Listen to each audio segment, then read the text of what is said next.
Good morning, good morning. Mga tito, tita, lulula, mga ati, kuya, nanay, tatay, magandang umaga sa ating lahat. Gising na. Mag-isip na kung anong mabuti sa araw nito kasi araw ng Sabado ngayon. Ako, nakaisip na ako. Bago ako pumasok sa trabaho, magkape muna ako. Nag-init ako ng tubig. Paano ngayon, oh? Di kuryente na dito. Wala na wala na yung kahoy, nawala na kasi mayroon na ito. Yan, magkape ako, itong kape, dalawa kami, ang isa, tulog pa itong isa. Anong nangyari ito? Ang tulog pa, ito, saing na ako.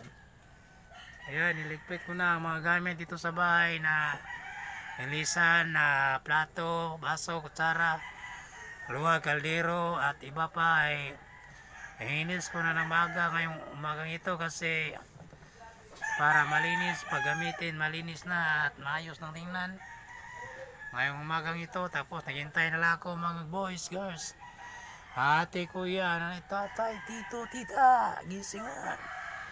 Ngayong umagang ito ay magano naman tayo natin mga trabaho araw-araw bago natin sa ating trabaho. Kung may panahon tayo sa itong sarili ay magano tayo, mag-relax pag walang trabaho, pag may trabaho, trabaho. Ngayon, dito ako kasi magkape muna ako bago magtrabaho. Kape-kape tayo dyan, galaw-galaw, gising-gising. Huwag nating hayaan natin sarili na maging walang magawa sa araw na to. Kasi napakaraming gawain sa mundong ito mga boys and girls. Ay, tatay, ate, kuya. Dito, malinis na aming bahay. Ito, ang mga gamit ay akin ang nililisan. Tapos, ngayon, mayroon naman akong trabaho. Puntahan ko doon, si Atota, ay naglaro na naman. Naglaro ka? Anong laro mo, eh?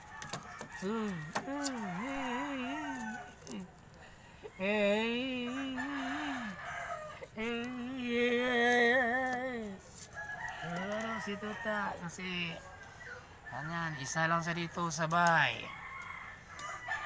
Ngayon araw to ang isip ko ay trabaho sa imuta kasi araw-araw trabaho tayo, lalo na may pamilya. Huwag tamad-tamad, gising, galaw-galaw na kasi umagang-umaga na ngayon.